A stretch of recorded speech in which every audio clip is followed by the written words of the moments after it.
I counted 17 bullet wounds in my daughter's body before the paramedics pulled me away. 17, they said it was gang crossfire, wrong place, wrong time. But when I looked into her dying eyes in that school parking lot, she whispered for words that shattered everything I thought I knew. Mom said he's coming. Hit like, subscribe for more betrayal stories, and comment your city or country. My name is Victor Kane, decorated Army Ranger, 2 combat tours, medals I don't talk about, a reputation for being the guy who stays calm when everyone else is losing their minds. But none of that training prepared me for what I saw in that high school parking lot on a Tuesday afternoon in October. I was 20 minutes away when the call came through. Shots fired, multiple victims. Lincoln High School, my daughter Eliza's school. My hands gripped the steering wheel so hard I thought it would snap. I ran every red light. Civilian life teaches you patience. Ranger training teaches you speed and precision. That day I was all Ranger. When I pulled into the lot, there were already 6 cop cars, an ambulance, and a news van setting up. Parents were screaming, kids were crying, and then I saw her. Eliza, my 17-year-old daughter, lying face up on the asphalt near her white Honda Civic, blood pooling around her like a dark halo. Her backpack was 5 feet away, books scattered everywhere. Her phone was still in her hand. I don't remember running. I don't remember pushing past the officers or ducking under the yellow tape. All I remember is dropping to my knees beside her and feeling her weak pulse under my fingers. Eliza, baby, stay with me. Her eyes opened barely. She tried to smile and blood bubbled at the corner of her mouth. I pressed my hands against her chest, trying to stop the bleeding, but there were too many holes, too many entry wounds. Her white shirt was completely red. Dad, her voice was so small, so broken. I'm here. I'm right here. You're going to be okay. The ambulance is right there, Mom said. He's coming. I froze. What? Who's coming? Eliza, what are you talking about? Her hand gripped mine with surprising strength. Her lips moved again, but no sound came out. Then her eyes rolled back and the paramedics were there, shoving me aside, loading her onto a gurney, shouting medical terms. I barely registered. I followed them into the ambulance, held her hand the whole way, watched the monitors spike and drop, listened to the flatline that came 6 minutes before we reached the hospital. They worked on her for 40 minutes in the ER, tried to restart her heart, tried to save what was left, but 17 bullets don't leave much to save. The doctor who came out had kind eyes, too kind. That's how I knew before he even opened his mouth. Mr. Kane, I'm so sorry, we did everything we could. I nodded, didn't cry, didn't scream, just nodded. Because that's what you do when your entire world collapses and you're still standing in the wreckage trying to figure out why you're the one left breathing. They let me see her one last time. She looked peaceful, clean, like she was sleeping. They'd washed away all the blood, covered the wounds, made her look like my little girl again instead of a crime scene. I kissed her forehead, told her I loved her, told her I was sorry I wasn't there, sorry I couldn't protect her, and I made her a promise. Every single one of those 17 bullets was going to mean something. I walked out of that hospital into a media circus. Cameras, microphones, reporters shouting questions. Mr. Kane, how do you feel? Do you think this was gang-related? Is it true you're a decorated Army Ranger? Will you be taking matters into your own hands? I ignored them all, got in my truck, drove home in complete silence. My wife Natalie was already there, sitting on the couch, staring at nothing. Her eyes were red, but she wasn't crying anymore. Victor, she whispered. I sat down beside her, didn't touch her, didn't speak. Just sat there in the silence that used to be our daughter's laughter. The police called, Natalie said quietly. They think it was gang crossfire, a turf war, she was just in the way. I turned to look at her, really look at her, and for the first time in 20 years of marriage, I saw something in her eyes I'd never seen before. Fear, not grief, not shock, fear. What did Eliza mean? I asked. Natalie blinked. What? Before she died, she said. Mom said he's coming. Who was coming, Natalie? My wife's face went pale. She looked away. She was in shock. Dying. People say things. Eliza doesn't say things. I interrupted. My voice was calm. Too calm. She's like me. Precise. Careful. So, I'm going to ask you one more time. Who was coming? Natalie stood up suddenly. I need to call my sister. I need to call my sister. I need to call my sister. I need to call my sister. Sit down. She sat. I need to call my sister. Did you know something was going to happen today? No. God, no. Victor, how can you even? Then why are you scared? She pulled her hand away, stood again. This time, I let her go. She walked to the kitchen, poured herself a glass of water with shaking hands, and stood there with her back to me. I didn't know, she whispered. I swear I didn't know it would go this far. My blood went cold. What does that mean? I asked quietly. How far did you think it would go? She didn't answer, just stood there trembling, staring out the window at nothing. That's when my phone buzzed. A text from an unknown number. Your kid was in the wrong place. Stay out of this, Ranger, or the next 17 are for you. I stared at the message for a long time. Read it 3 times. Let the words settle into my bones. Then I stood up, walked past Natalie without a word, went into my office, locked the door, and I did what I do best. I started planning because whoever sent that text made one fatal mistake. They threatened a ranger, and rangers don't retreat. We adapt, we hunt, and we finish the mission. 17 bullets took my daughter. Now I was going to make every single one count back. That night, my house didn't feel like a home. It felt like a place where something terrible had happened, and the walls were still holding the echo. I sat in my office with the door locked, the glow of my laptop the only light. On the desk in front of me was my phone, that text still open. Your kid was in the wrong place. Stay out of this, Ranger, or the next 17 are for you. I'd seen intimidation before in villages overseas, in interrogation rooms, from people who thought fear was a weapon that always worked.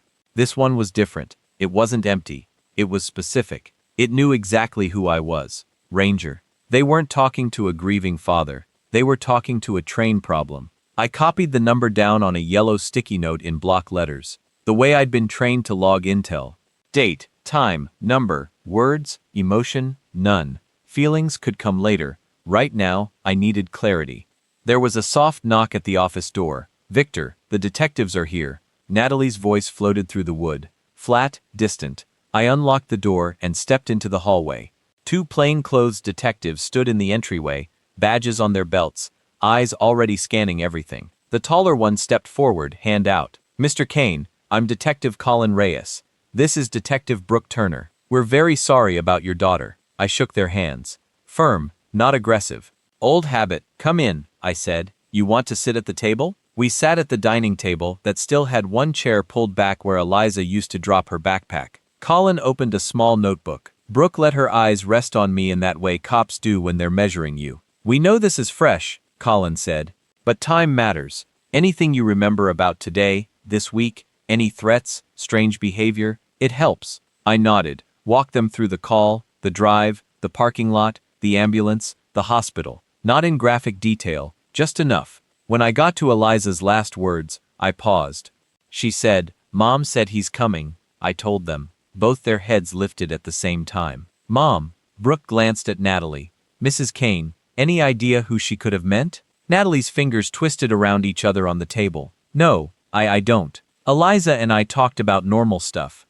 College, friends, outfits, nothing like this. I watched her while she spoke, saw the tightness around her mouth, the slight delay before each answer. A ranger spends years learning microsignals. You don't just turn that off. Mr. Kane, Collins said, refocusing on me. You're former military, correct? Active reserve, I corrected. Army Rangers 20 years in. He scribbled that down. You ever bring work home? Enemies. Anyone who might want to send you a message. I'm at his eyes. If someone wanted to send me a message, detective, they know where I live. They wouldn't need a high school parking lot. Brooke tilted her head. You own firearms? A few, I said. All registered, all locked. You're welcome to inspect them. We may need to, Colin said carefully. In situations like this with your background, people will wonder if you're going to take things into your own hands. There it was. The unspoken label, not just grieving father, potential loose cannon. I'm not your problem, I said quietly. The person who sent this is live grieving. I slid my phone across the table with the text open. Colin's eyes narrowed. Brooke leaned in. CC came about an hour ago. I said, unknown number. Saved it. Haven't responded. Colin took a photo of the screen, then wrote the number down. We'll run it. Could be a burner, could be a kid trying to sound tough. Either way, we'll check. It's not a kid, I said. They used my unit nickname. They knew exactly who they were talking to. Natalie looked between us. Should we leave the house? Go to a hotel? Right now there's no indication of a direct threat to you, Brooke said in that calm, practiced tone. We'll step up patrols in the area. Just try to stay off social media. Don't engage with anyone online who brings this up. They asked a few more questions. Where Eliza worked, who she hung out with, if she'd been different lately. Natalie answered most of those. I watched, stored every detail. When they left, they offered their condolences again. Promised they'd do everything they could. I nodded, thanked them, closed the door. The second the deadbolt slid, the cameras outside flashed. A news van was parked across the street now, big logo on the side. A guy with a camera on his shoulder, and a thin woman in a blazer looked straight at our house. She was already practicing the opening lines in her head, lips moving. Inside of an hour, they had it. My name, my record, my medals. B-roll of soldiers jumping out of helicopters, even though that had nothing to do with me. Decorated Army Ranger father loses daughter in gang crossfire. Elite soldier's child gunned down in school lot. One outlet even slapped Navy SEAL dad in big red letters under my photo. I clenched my jaw. Rangers, SEALs, Marines. To them, it was all one thing, a good headline. They didn't care that my daughter hated loud noises as a kid, but liked watching lightning storms through the window. They didn't care that she'd just gotten accepted to 2 state schools and hadn't decided which one. They cared that I looked like a man people expected to break. I didn't. Not yet. The funeral came faster than my brain could process. Closed casket. Too many flowers. Too many people telling me how strong I was. How Eliza was in a better place. How everything happens for a reason. I nodded, said thanks, shook hands, hugged strangers, felt nothing. During the service, I glanced sideways at Natalie. She looked like someone whose world had detonated, but there was something off. When people came up to her, she leaned into the attention just a bit too much. When the cameras outside turned her way, she straightened her shoulders. Back at the house after, people filled every room with casseroles and noise. I found myself drifting in and out of conversations, my ears catching sentences without context. Gangs moving closer to the suburbs. They're saying it's random. With his training, you know he's thinking. I found Natalie in the kitchen, back turned, shoulders hunched. For a second, my chest softened. Maybe I was reading her wrong. Maybe I was just so broken. I was looking for cracks in everyone else.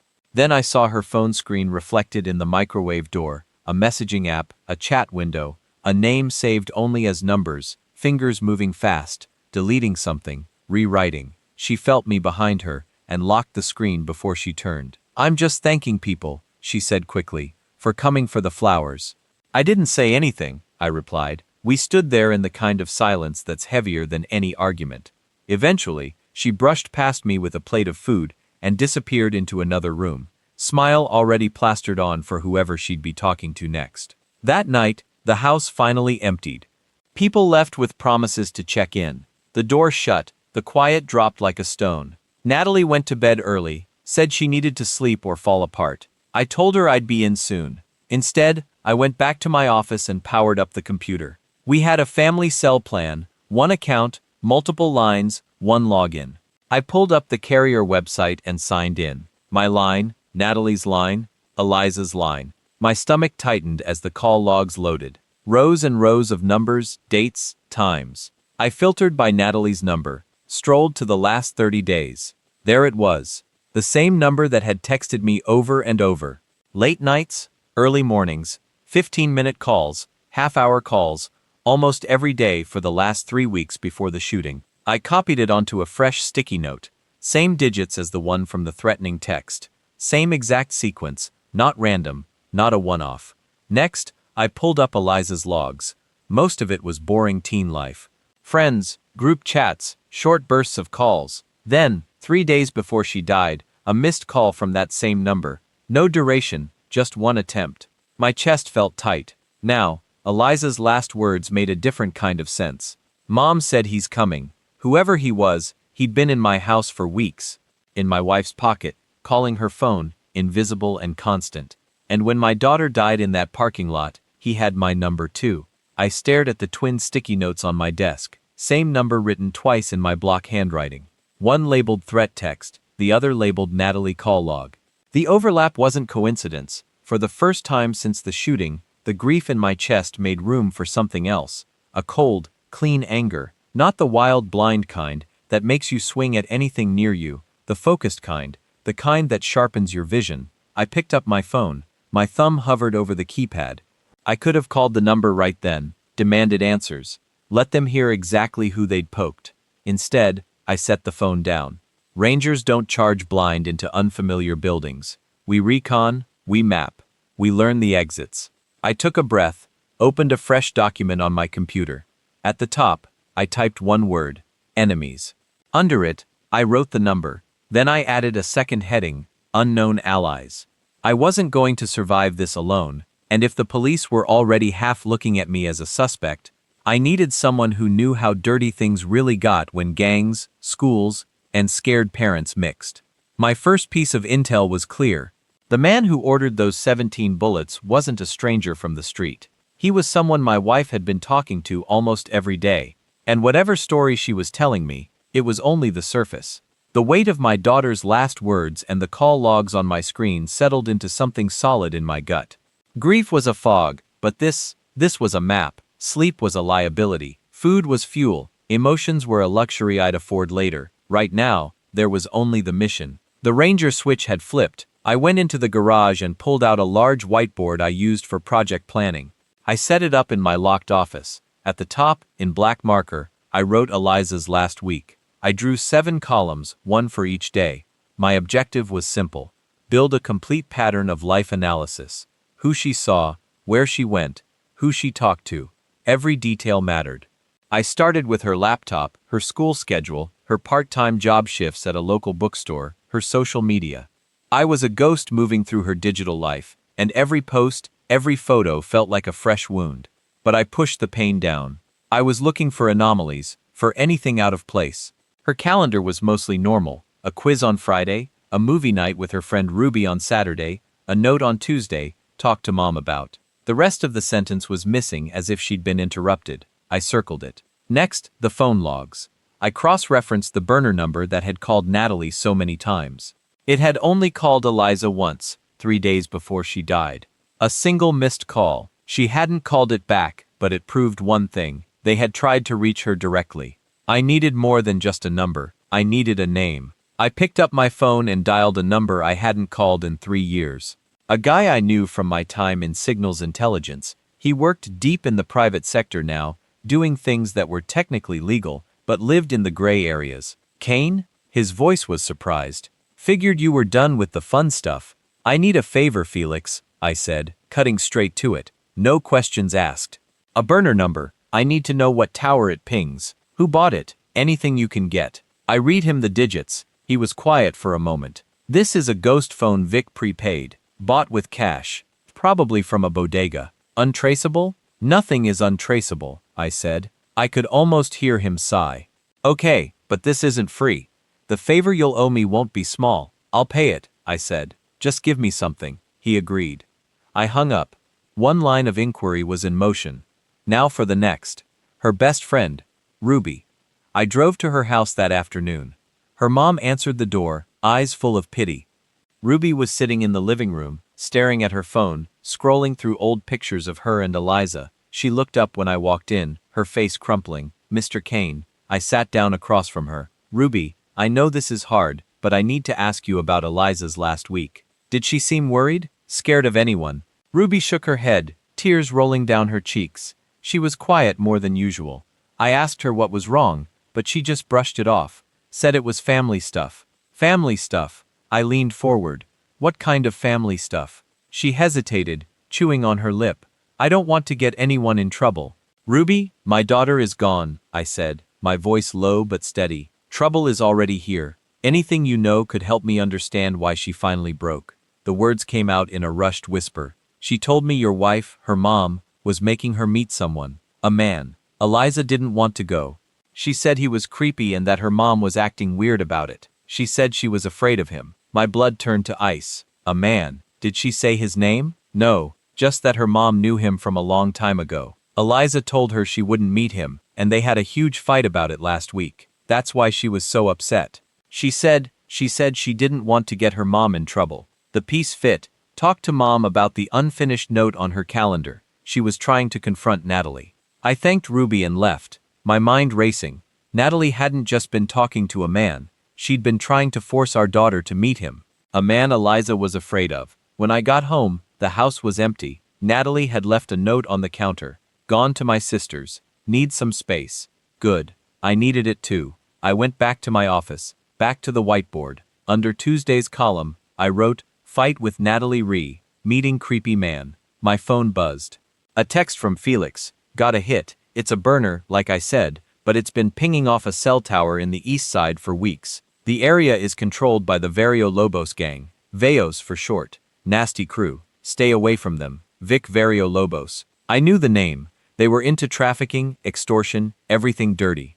Why was Natalie talking to someone connected to them? The house was dead quiet. I could hear the hum of the refrigerator, the tick of the clock on the wall, and then I heard another sound. The garage door. Natalie was home. I didn't move. Stayed in my office, doors slightly ajar. I heard her walk in, her keys clattering onto the counter. Then I heard her footsteps quiet, moving toward the back of the house. I heard her slide the glass door to the patio open and step outside. I crept to the edge of the hallway, just enough to see her through the kitchen window. She was standing in the dark, phone pressed to her ear, her voice a frantic whisper carried on the night air. I couldn't hear all of it, just fragments. Told you not to pause. She was listening, her free hand twisting the hem of her shirt. Wasn't supposed to be like this. Another long pause, her shoulders were shaking, and then I heard 4 words as clearly as if she'd screamed them in my face. You said nobody would get hurt. She hung up, her body slumping against the patio railing. My mission had a new priority. It wasn't just about the man on the phone anymore, it was about the woman who put him there. My phone buzzed again. Another text from Felix. One more thing, ran a historical location trace for you. The day before the shooting, that burner phone was active for 2 hours. It was pinging off a tower less than a quarter mile from Lincoln High School. I stared at the message. The pieces clicked into place with the force of a rifle bolt locking. He wasn't just talking to her, he was there casing the school. The day before my daughter died, and my wife knew. The next morning, I drove to Lincoln High. The makeshift memorial of flowers, teddy bears, and handwritten notes in the parking lot had grown. A scar on the clean suburban landscape. I walked past it without stopping. My mission wasn't there, it was inside. The principal's name was Harper, a woman in her late 40s with a sharp suit and a practiced professional smile that didn't reach her eyes. She offered condolences and a bottle of water. I took the water, but didn't open it. Thank you for seeing me, I began, my voice even. I have some questions about the security situation at the school prior to my daughter's death. Her smile tightened. Of course, we're cooperating fully with the police investigation. As I'm sure you can understand, I can't discuss the specifics of an ongoing. This isn't about the police investigation, I cut her off, keeping my tone level. This is about my daughter. I have reason to believe the school was aware of specific threats from the Lobos gang. The name landed in the space between us like a grenade. Harper's mask flickered. She looked surprised I knew it. Mr. Kane, she said, her voice dropping into a careful, condescending rhythm. We take all safety concerns seriously, but we have to be careful not to react to every piece of student gossip. Rumors of gang activity are unfortunately not uncommon. This wasn't a rumor, I said. Eliza's friend told me she'd been called into your office several times in the weeks before she was killed. She wasn't in trouble, her grades were perfect. Why was she here? Harper leaned back, folding her hands on her desk. A clear defensive posture. Discussions with students are confidential. I can't. My daughter is dead in your parking lot, I said, the words cold and hard. Confidentiality ended when the first bullet was fired. Was she being threatened? Did she report something to you? Harper's composure finally broke. A flash of irritation crossed her face. Your daughter was an excellent student. Her visits here were related to a minor attendance issue, which was resolved. That's all I can tell you. A lie, a clean corporate lie. I knew it. She knew I knew it. We were at a stalemate. I stood up. Thank you for your time, Principal. As I walked out, I saw a security guard watching me from down the hall. He was an older man, maybe 60, with a weary look that said he'd seen it all. His name tag read Mason. He gave me a short, almost imperceptible nod. I took the hint. I waited in my truck. 15 minutes later, Mason's shift ended. I intercepted him as he walked toward the staff parking area. You wanted to talk to me, I said. It wasn't a question. He glanced around, his shoulders tense. Can't talk here. Meet me at the diner on 5th Street in 30 minutes. Come alone. He walked away without waiting for a reply. At the diner, he was already in a booth in the back corner, nursing a cup of coffee. I slid in across from him. "I'm sorry about your girl," he said, his voice low. "She was a good kid, always said hello." "You know why I'm here," I said. He nodded slowly. "Harper's a politician in a school building. Cares more about the school's reputation than the kids' safety." Yeah, there were threats.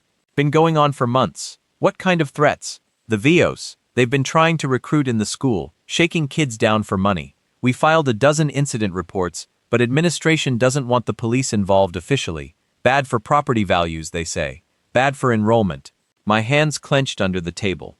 Was there a specific warning? Something about the parking lot. Mason took a deep breath. "Last week, a kid came forward terrified. Said the VOs were planning to make an example of someone. Said they were going to do it in the parking lot to send a message. I wrote a formal report, handed it directly to Harper, and what did she do with it? She buried it," he said, disgust in his voice.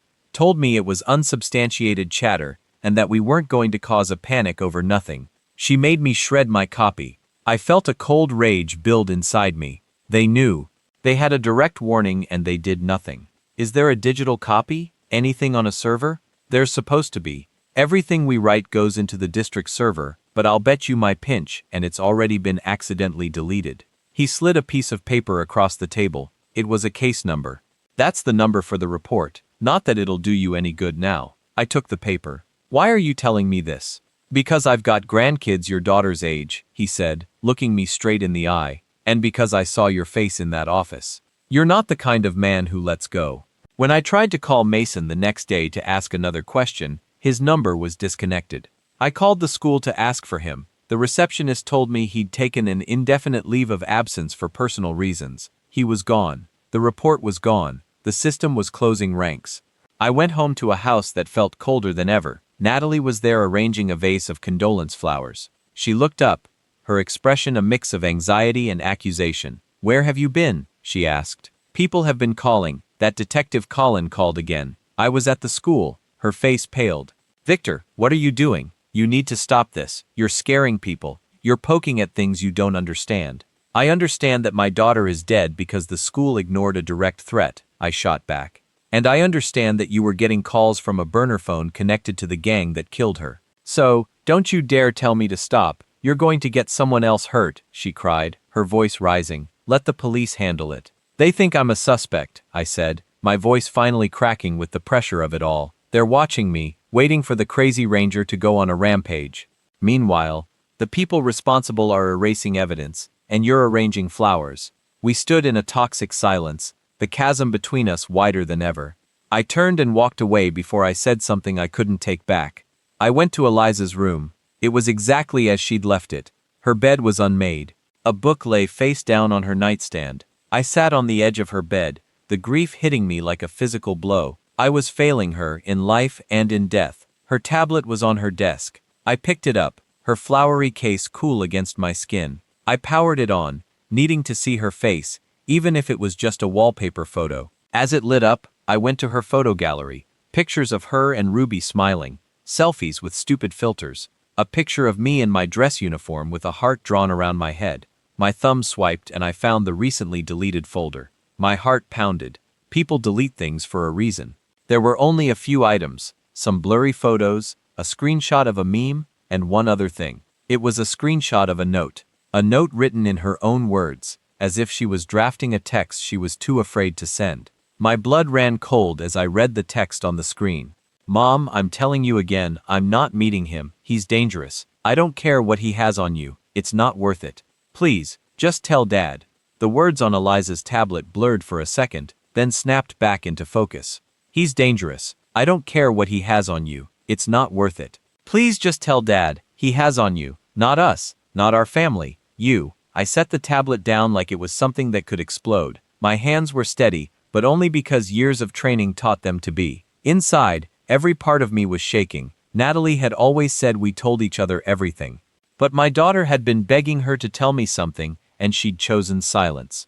I walked out of Eliza's room, down the hall, into the kitchen. Natalie was sitting at the table with a mug she wasn't drinking from, staring at nothing. When she saw my face, she straightened, already on edge. "What is it?" she asked. I held up the tablet. "When were you planning to tell me that you were forcing our daughter to meet a man she thought was dangerous?" Her eyes dropped to the screen, then snapped back to me. Color drained from her face. You went through her things. She's dead, I said quietly. Privacy died with her. Natalie swallowed hard. You're twisting. Don't, I cut in. Don't spin. Don't lie. Just answer the question. Who is he? What does he have on you? She pushed back from the table, chair scraping the tile. I don't have to do this with you while you're like this. Like what? I stepped closer, not yelling, no wild gestures, just moving in the way we did when we wanted an answer in a village that didn't want to talk. Like a father whose daughter was shot 17 times after begging her mother to tell him the truth. Tears filled her eyes. You think I wanted this? You think I would ever put her in danger? You already did, I said. The only thing left is whether you're going to admit it. For a second, I thought she might shove past me and bolt. Instead, she slumped back into her chair like her bones had given out. I made a mistake, she whispered. A long time ago, before things got this bad, I pulled out the chair across from her and sat down. Say his name. She stared at a spot on the table between us. When she finally spoke, her voice was so soft I almost didn't catch it. Ryder. The name landed in my chest like a punch. Who is Ryder? I asked. A guy I knew before, she said. Before you and I got serious before Eliza, it was nothing, just a fling. I didn't even think about him for years. You thought about him enough to be on the phone with him almost every day last month. I said I pulled the logs. Natalie, I know about the burner number. I know he called you over, and over, and over. Her eyes widened. You checked my phone records. I checked our phone records. The same account I pay for. I leaned forward, and 3 days before Eliza died, that same number tried to call her. She let out a broken sound, somewhere between a sob and a laugh. He said he just wanted to talk to her. That was it. Just talk. Why would a guy you had a fling with years ago want to talk to your 17-year-old daughter? I asked. Start there. She pressed her palms to her eyes. Because he's in trouble. Because he fell in with bad people. Because he needs money. And he knows I don't want you to know anything about him. Blackmail, I said. What does he have, Natalie? Pictures? She whispered. Old ones, messages, stuff from when you and I were already dating, but before we were engaged. If he sent them to you, you'd think I'd been cheating the whole time. I thought he'd go away if I sent him a little money. How long? My voice stayed calm, but my jaw ached from holding it there. How long have you been paying him? A year, she said. Maybe a little more. At first, it was just small amounts. Then it got bigger. He said the people he owed weren't patient. He said they knew how to make examples. The Vario Lobos. You knew he was connected to a gang. I said you knew he was dangerous. I didn't know how dangerous. She shot back, a flash of anger cutting through her fear. You think I live in your world with your missions and your blasts and your death counts? I thought it was just bluffing. I thought he was using scary words to push me. You're telling me a man tied to a violent gang threatened to make an example and your plan was to have our daughter meet him? I could hear my voice tightening. I forced it level again. Explain that. He said if Eliza just talked to him, he'd stop. She said, shaking her head like she was trying to believe it herself. He said he'd apologize, that he felt bad, that he never meant for it to go that far. He said seeing her would remind him of what we had. He made it sound soft. You believe that? I was scared, Victor, she snapped. You don't get it. You're the hero, the ranger. Everyone looks at you like you're made of steel. I'm the one who screws up. The one who'd blow up this perfect little story if anyone knew what I did. I was trying to keep our family together by hiding a blackmailer in the middle of it, I said. She didn't answer. Her shoulders shook. She stared at her hands like they belonged to someone else. When did Eliza find out? I asked. She saw a message. Natalie said dully. On my phone. One night, I fell asleep on the couch and forgot to lock it. She read it, woke me up. She was furious.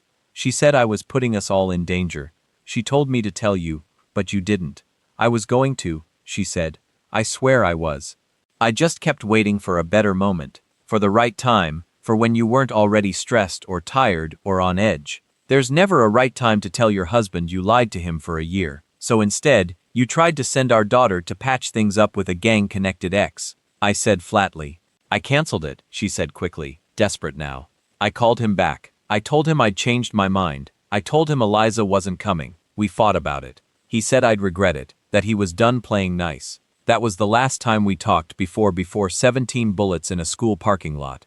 I sat back. The room felt smaller. The air felt heavy. Did you tell the detectives any of this? I asked. She shook her head, horrified. Are you insane? They'd think I'm involved. They'd think I helped set it up. They'd arrest me. They'd take everything. You'd lose your career, your clearance. We'd lose the house. Our whole life would. Our whole life already exploded, I said. You just don't want anyone to know you were holding the match. Tears streamed down her face. I made a mistake.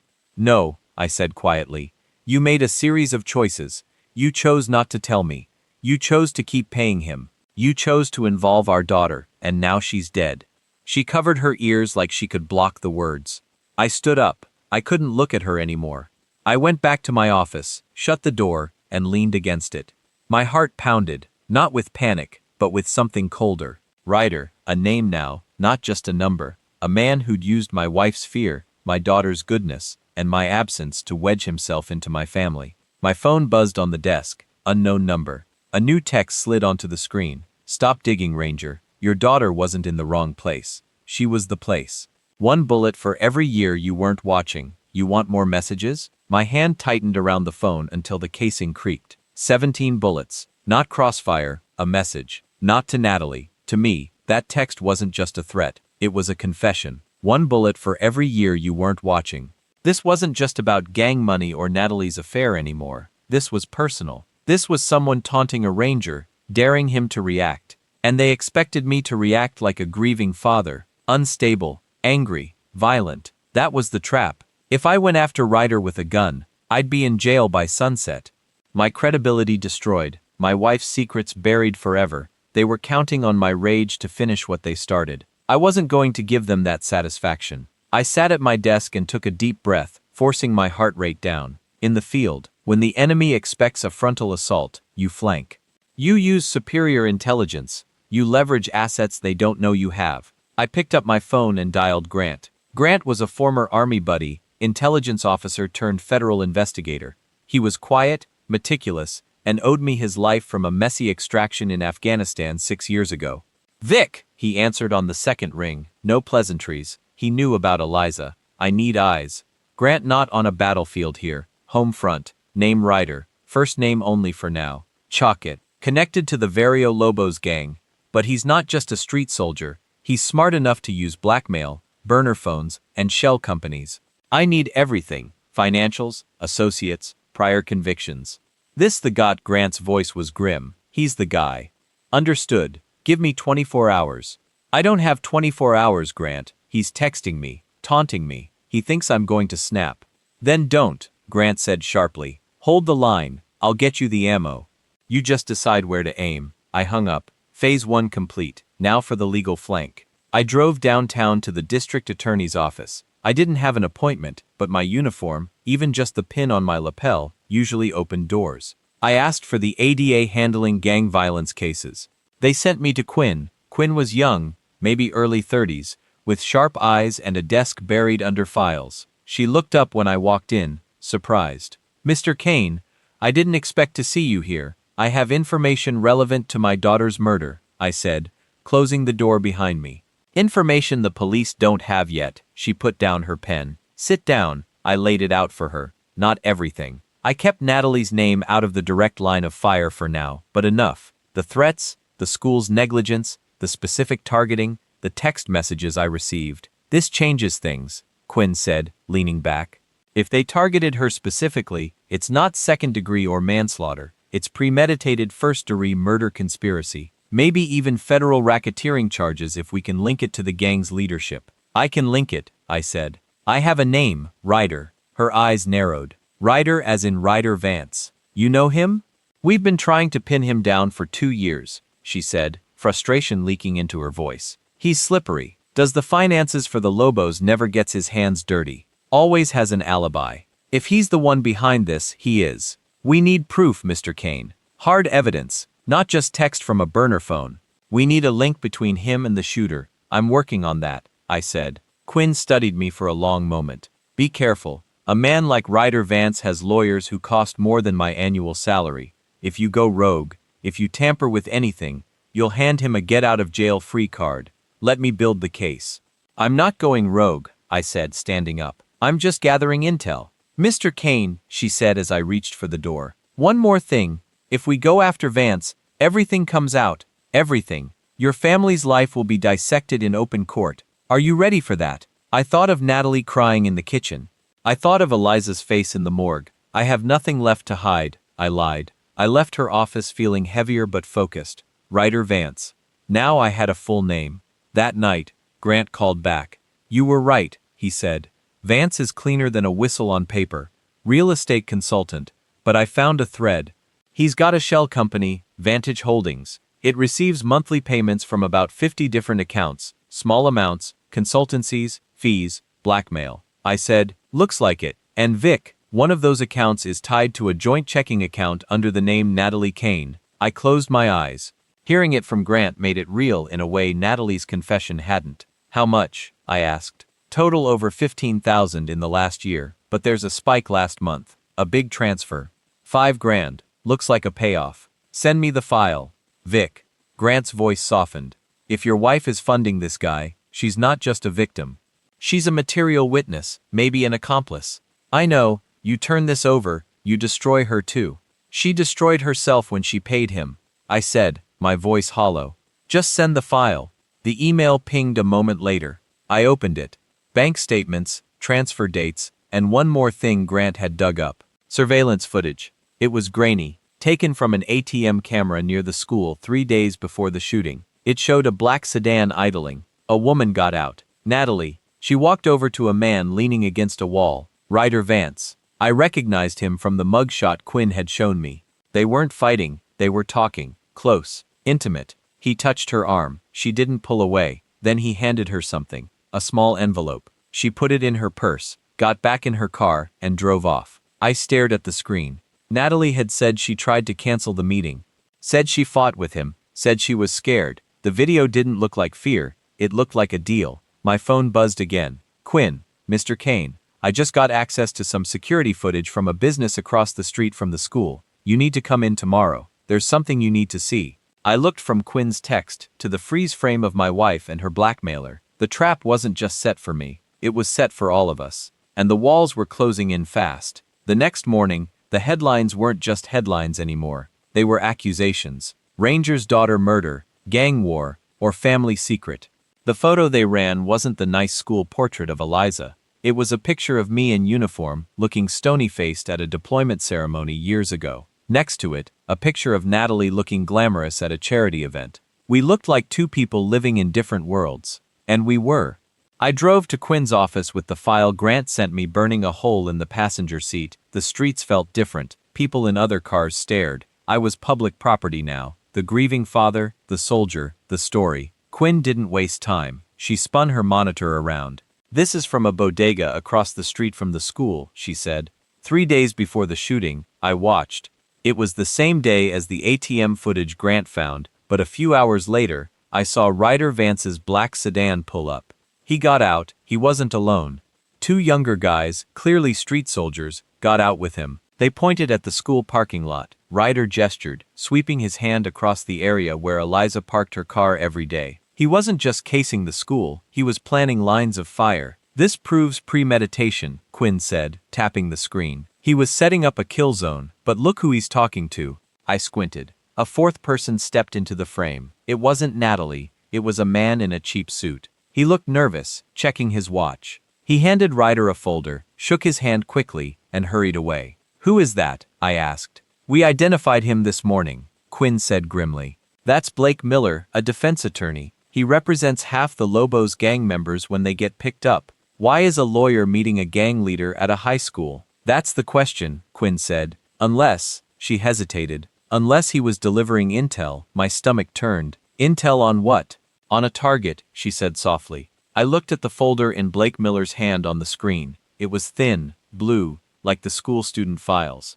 Principal Harper, I said, the realization hitting me like a physical blow. She said the report about the threats was missing. She said they handled things internally. If Harper gave that file to the gang's lawyer to try and smooth things over, to show them they were cooperating. Quinn let the sentence hang. Betrayal on top of betrayal. The school didn't just ignore the threat. They fed my daughter to the wolves to save their own skin. I'm going to kill him, I said. It wasn't a threat. It was a statement of fact. No, Quinn said sharp and fast. You're going to let me bury him with this footage, and what you have on your wife. She paused, looking at the file I was holding. You brought it, didn't you? The bank records. I looked down at the folder in my hand. Inside was the proof that Natalie had paid Ryder. Proof that would link her directly to the man who planned my daughter's murder. If I give you this, I said, she goes to prison. Quinn looked me in the eye. She funded the man who killed your daughter, Victor. Maybe she didn't pull the trigger. Maybe she didn't mean for Eliza to die, but she paid for the bullets. I thought of Eliza's voice. Mom said he's coming. She tried to warn me, and I wasn't there. I slid the folder across the desk. Burn them, I said. All of them. Quinn took the file. I'll convene a grand jury. We'll move on, Vance, Miller, and your wife. But Victor, once this starts, there's no turning back. The media will tear your life apart. They'll paint you as the husband who couldn't control his wife, the father who was too busy playing soldier to see the war in his own kitchen. Let them talk, I said, standing up. I don't care about my reputation. I care about the count, 17 bullets. I said, 17 people need to pay. Ryder, his soldiers, the lawyer, the principal, and anyone else who helped them. I walked out of her office into a wall of flashbulbs. Reporters were camped in the lobby. Mr. Kane, is it true your wife is a suspect? Mr. Kane, did you know about the affair? Mr. Kane, are you planning a revenge killing? I stopped. The cameras clicked furiously. I looked directly into the lens of the nearest news camera. My daughter was shot 17 times, I said, my voice cutting through the noise. You want a story? Here's the story. Everyone who touched a single one of those bullets is going to wish they'd never been born, and I'm going to make sure the whole world watches them fall. I walked past them, not looking back. I got home to find Natalie packing a suitcase. She looked up, eyes wide and terrified. She'd seen the news. Victor, I said. Don't speak, I'm going to my sister's. I can't stay here with you looking at me like that. You're not going anywhere, I said calmly. You can't stop me. I'm not stopping you, I said. They are. Sirens wailed in the distance, getting louder. Blue and red lights flashed against the living room window. Natalie ran to the window. Victor, what did you do? I made every bullet count, I said. The front door burst open. Police. Officers I didn't know. Quinn was behind them. Natalie Kane, an officer shouted. You are under arrest for conspiracy, obstruction of justice, and accessory to murder. She screamed. It was a raw animal sound. She looked at me, begging, pleading. Victor, help me. Tell them I didn't know. I stood still, watching. A ranger watches the target until the threat is neutralized.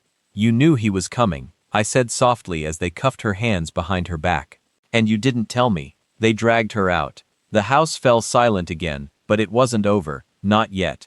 Because as I watched the police cars drive away, my phone buzzed one more time. You think taking your wife makes us even? She was just the bank. You haven't found the architect yet, Ranger. I stared at the screen. Ryder wasn't the top of the food chain. There was someone else. The silence in the house was deafening. Natalie was gone. The police had taken her phone, her laptop, even the notepad by the phone. I stood in the empty living room, the text message burning on my screen. You haven't found the architect yet. Ryder was a thug in a suit. Natalie was a desperate pawn. But architects design structures. They don't just react, they plan. I needed to see the one person who might crack under pressure now that the dominoes were falling. I drove to the county jail where they were holding Blake Miller, the lawyer. Quinn had pulled strings to get me 5 minutes in an interrogation room before his formal arraignment. He sat there sweating through his cheap suit, looking like a man realizing his retainer wasn't enough to cover a RICO charge. Mr. Kane, he stammered when I walked in. I have nothing to say to you. You don't have to talk to me, I said, sitting down and placing my phone on the table face up. You have to talk to the jury. But I'm the only one who can tell Quinn to offer you a deal.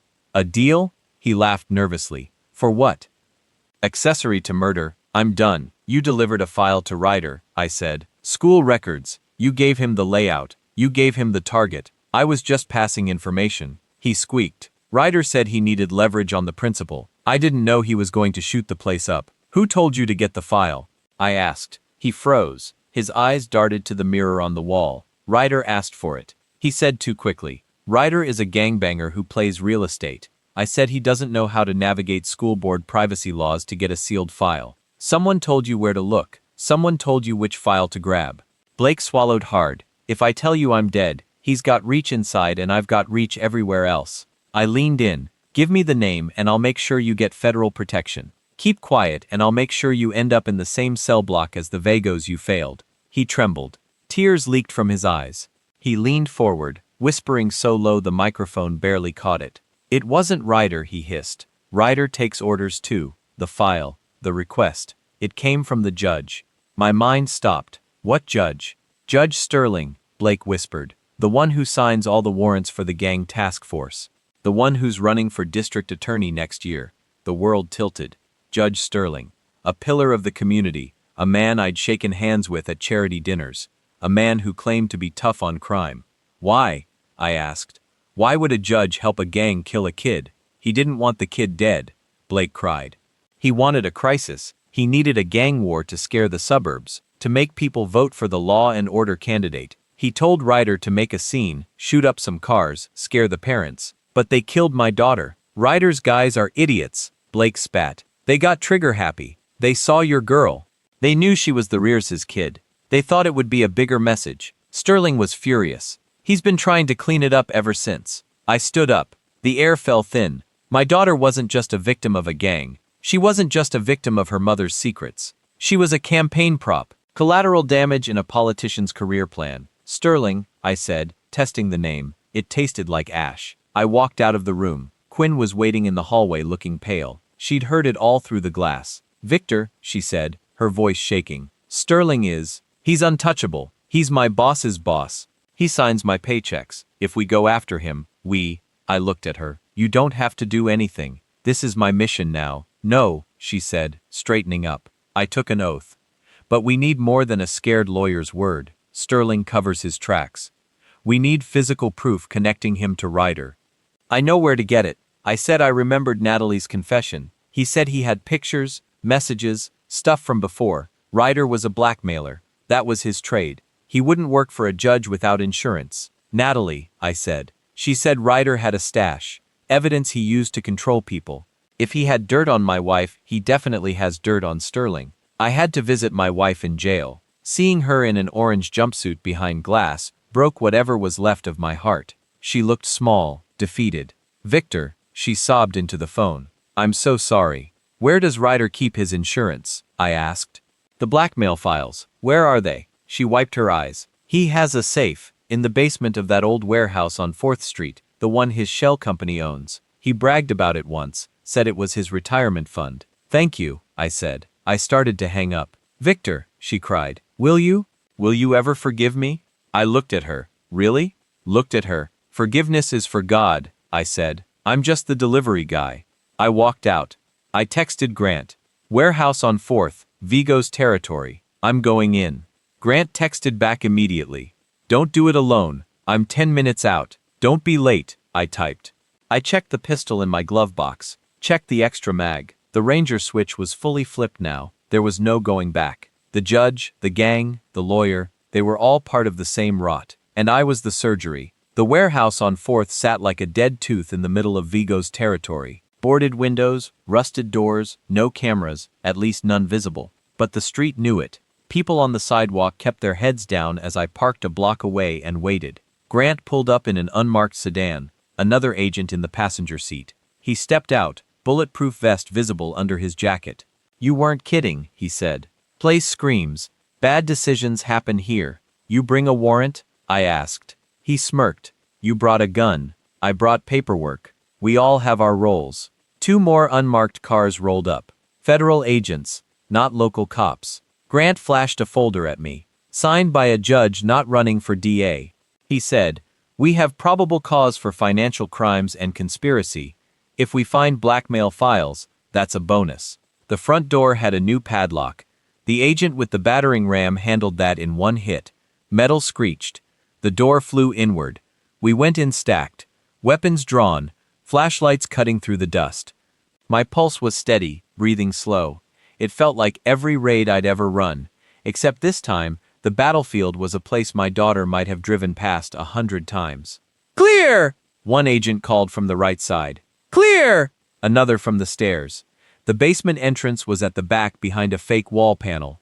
Grant found it, pried it open, and we descended concrete steps into a room that smelled like mold and old secrets. The safe was there, big industrial, bolted to the floor. "Can you crack it?" I asked. Grant shrugged. "I don't have to." He nodded at an agent with a small black case. She knelt, attached a digital device to the keypad, and went to work. 2 minutes later, the lock clicked. Inside was less cash than I expected. Ryder didn't keep his wealth here, he kept leverage. Neat stacks of folders labeled with names, photos, flash drives, a row of sealed envelopes with handwritten titles. Grant pulled one out, read the label, whistled softly. School board president, Principal Harper, City Councilman Mason. I froze. "Go back." He did. "Mason. Different Mason. Not your guard. Relax." I exhaled. My eyes tracked the names until I saw it. "Sterling," I said. There it was. A thick folder with the judge's name across the front. I pulled it out, laid it on a dusty table, opened it. Inside, bank records, offshore transfers, photos of Sterling in places he shouldn't have been, private parties with known gang members, secret meetings in parking garages, envelopes changing hands, and on top of the pile, a single sheet of paper. It was a signed, notarized agreement between a shell company and a consultant named Ryder Vance. Payment for ensuring localized gang activity leads to increased public calls for stricter sentencing. It wasn't just blackmail, it was a contract for fear. Grant looked over my shoulder. "This is it," he said quietly. "This is career ending for him. Maybe for half the city." "Good," I replied. "That's one bullet accounted for." We boxed everything, tagged it, logged it. Procedure mattered now more than ever. If one chain of custody broke, a defense lawyer like Blake could tear it apart in court. As we came back out into the gray daylight, Grant put a hand on my arm. "Just so you know," he said, "once this hits, they're coming for you too. Sterling's people, Vigo's remnants, the press. You ready for that storm?" "The storm's already here," I said. "I'm just learning how to surf." He shook his head, half a smile on his face. "You're still a ranger, Vic." "No," I said. "I'm a dad with good training." The arrest started 3 days later. Ryder went first, pulled out of a condo he never should have been able to afford. The footage of him being shoved into a cruiser looped on every channel. Then Blake led from his office in cuffs. But the big one came on a Thursday morning. Judge Sterling in a tailored suit, walking up the courthouse steps like he owned them. Agents closed in. He looked genuinely confused for half a second. Then he saw me standing across the street. His face hardened. Arrogance snapped into place. "This is a mistake," he shouted as they cuffed him. "I've spent my life fighting crime." "No," Quinn said behind him as cameras flashed. "You spent your life managing it." The trial wasn't quick. Media turned it into a circus. Talking heads argued every night. Was I a hero father or an over-involved soldier? Was Natalie a victim of manipulation or a selfish accomplice? Was Sterling a mastermind or a man who lost perspective? They debated my life like it was a movie they'd paid to see. In court, I sat behind the prosecution table, quiet watching. Ryder avoided looking at me. Sterling did the opposite. He stared me down like he could intimidate me from across the room. He couldn't. One by one, the pieces fell into place. The warehouse evidence, the contracts, the financial trails, Mason's missing report recovered from the district server after Quinn subpoenaed a backup admin who thought he was just restoring old files. Harper tried to claim ignorance. The jury didn't buy it. When it was my turn to speak, the courtroom went silent. Victim impact statement. I'd written it a dozen times, torn it up 11. I walked to the stand with a single page in my hand. I was going to read something else, I said, looking at the jurors, at Sterling, at Ryder. A list of the ways you broke my family. But then I realized something. I held up the page. You already know what you did to us. You've heard it through evidence, through testimony, through every tear shed in this room. So, I'm not going to talk about my pain. I'm going to talk about the count. I looked at Ryder, 17 bullets. I looked at Sterling, 17 years my daughter lived in a world you were supposed to help protect. I set the paper down. For each bullet, I made myself a promise. One would stand for truth, one for accountability, one for every kid in every school who never got a warning, one for every parent who was told, "It's just rumors." My voice didn't shake, it didn't rise, it just carried. I didn't hunt you with a gun, I finished. I hunted you with what you fear most, your own choices, your own signatures, your own greed. That's my revenge, not a body in a gutter. A record in a book that will follow you into every cell you ever see. I stepped down. The jurors avoided my eyes, but their faces were set. When the foreman stood hours later and said guilty, over and over on murder, on conspiracy, on racketeering, the sound didn't feel like victory. It felt like a ledger finally starting to balance. But one thing still nagged at me. When Sterling was led past me to be taken away, he leaned just close enough for only me to hear. "You think this ends with me," he hissed. "You still don't understand how deep it goes, Ranger." For the first time since it started, a chill went through me. Because revenge might have been complete, but the war my daughter died in, that was bigger than all of us. Sterling's words hung in the air like smoke, but I didn't let them stay. He was a man drowning, trying to pull me under with him. I had one job left: make sure my daughter's memory wasn't just a ghost story about bullets and blood. The next few weeks were a blur of paperwork, signatures, and shutting down parts of my life I didn't need anymore. I resigned from my contracting job, sold the big house in the suburbs. It was too quiet, too full of echoes. Every hallway reminded me of Eliza laughing or Natalie hiding in the kitchen with her phone. I visited Natalie one last time before her transfer to federal prison. She looked older, the vanity, the expensive makeup, the mask she wore for the world. It was all stripped away.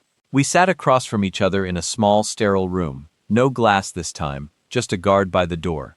"They say I might get out in 8 years with good behavior," she said, her voice thin. Will you be here?" I looked at the ring I'd taken off weeks ago. Now just a tan line on my finger.